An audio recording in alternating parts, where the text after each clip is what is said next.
Welcome back, everyone. Our today's session is on reporting and communication techniques.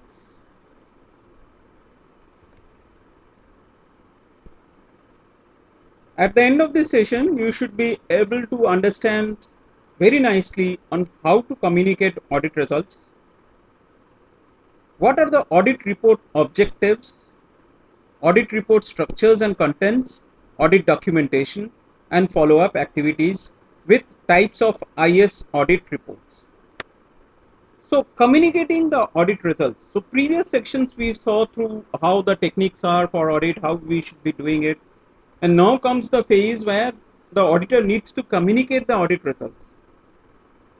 So in an exit interview, the auditor presents the facts as correct and material, realistic and cost effective, and has to agree with the auditee on the implementation dates.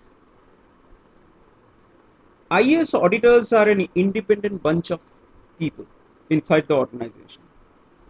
They should have the required access to the senior management. In a scenario where they do not have the access, there is always a fear that an independent audit communication of the results are not happening. So the audit function itself may not be proper.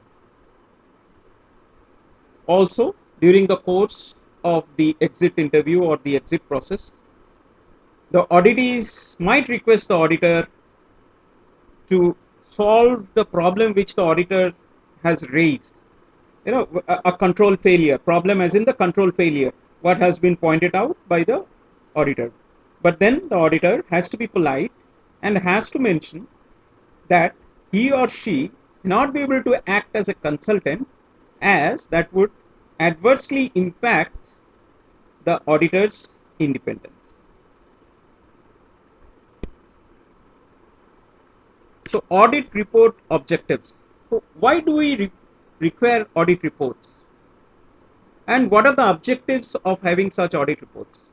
So this basically is a platform to formally present the audit results, serve as a formal closure of the audit engagement, provide statements of assurance, serves as a valued reference for a later date, also acts as a basis for follow-up audits, promotes audit credibility. So audit report, what are the structures and the contents? It will have an introduction. It should be grouped into various sections, so the relevant portions of that particular audit finding, the particular section, is put in a single place. It should have an overall conclusion, and it should have the auditor's reservations or qualifications, with also the recommendations and the variety of findings would actually go into it. So audit documentation. So what are the pieces which should go into audit documentation? So audit documentation generally starts with having a planning for the audit scope and the objectives. Then it would have an walkthrough on the scoped audit area.